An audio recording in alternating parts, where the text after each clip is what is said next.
បាទសួស្តីបាទពុកម៉ែមីមីងលោកយាយលោកតាទាំងអស់គ្នាបាទដែលនិយមលេងឆ្នោតខ្មែរបាទលុតតេរី5ម៉ោងបាទសម្រាប់ថ្ងៃទី14ខែ12នេះបានខ្ញុំបាទក៏បានធ្វើការរៀបចំបាទនៅទម្រង់ឆ្នោតខ្មែរលុតតេរី5ម៉ោងដើម្បីជែកជូនទៅកាន់បងប្អូនទាំងអស់គ្នាដើម្បីយកទៅធ្វើការផ្សងសំណាងអញ្ចឹងបងប្អូនក៏កុំភ្លេចជួយចុច like ចុច share ចុច subscribe ចុចជាវចុចដាក់សញ្ញារូបកណ្ដឹងផងដើម្បីបងប្អូនទទួលបាននូវវីដេអូថ្មីៗមុនគេជារៀងរាល់ថ្ងៃពី Channel ខ្ញុំបាទហើយបងប្អូននឹងទទួលបាននូវលាភសំណាងបាទត្រូវឆ្នោតផងដែរបាទសម្រាប់ថ្ងៃទី14ខែ12នេះ អញ្ចឹងយើងកុំអោយពេលវេលាកាន់តែទៅមកវិញឆ្ងាយយើងចូលទៅកាន់តម្រុយរបស់យើងតែម្ដងបាទសម្រាប់ឆ្នោតខ្មែរមក10កន្លះព្រឹកបាទ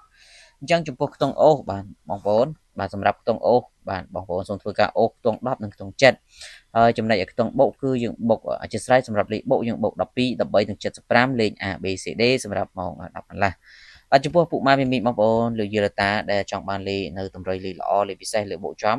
គឺខ្ញុំបាទមានលេខនៅម៉ោង1កន្លះបាទអធិស្ឋានម៉ោង1:00សម្រាប់ឆ្នោតខ្មែរហើយសម្រាប់ឆ្នោតយួនថ្មីគឺយើងមានម៉ោង10កន្លះម៉ោង1កន្លះហើយនិងម៉ោង4កន្លះបាទ3ម៉ោងហ្នឹងគឺជាម៉ោងពិសេសរបស់យើងតែម្ដងសម្រាប់បងប្អូនដែលចង់បានបងប្អូនគ្រាន់តែធ្វើការឆាតចូលប្រអប់សារមកបងប្អូននឹងទទួលបាននៅតម្រុយលេខពីខ្ញុំបាទទៅលេខហើយសេវាវិញគឺសូមបញ្ជាក់គឺត្រឹមតែ50000រៀលទេបងប្អូនបាទឆ្នោតចិញ្ចឹមហើយទើបយកសេវាពីបងប្អូនទាំងអស់គ្នាសម្រាប់ម៉ោង3:45នាទីសម្រាប់ឆ្នោតខ្មែរលូតេរីបងប្អូនសូមលេខខ្ទង់20ខ្ទង់50ហើយសម្រាប់លេខបុកយើងធ្វើការបុក23 29និង50គាត់បាទសម្រាប់លេខ A B C D សម្រាប់ម៉ោង6:00នាទីយើងក៏មាននៅតម្រុយលេខល្អដើម្បីចែកជូនចឹងបងប្អូនអាចធ្វើការឆាតមកយកបានបាទ